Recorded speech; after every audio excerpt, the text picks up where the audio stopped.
To install your toilet seat cushion, start by cleaning the surface of your toilet seat. Then, clean the suction cups located on the bottom of the cushion for a clean and secure attachment. Line up the cushion with the toilet seat. Make sure there's enough clearance in the toilet seat opening, then lightly press down to secure the suction cups. To remove the toilet seat cushion, lift the cushion and gently pull upward on the suction cup pull tabs.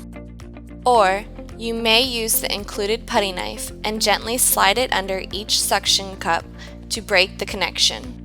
The cushion cover can be removed for cleaning or disinfecting purposes.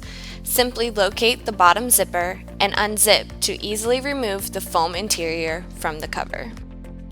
If you have any questions, please feel free to comment below. For more information and other great products, visit us at vivehealth.com.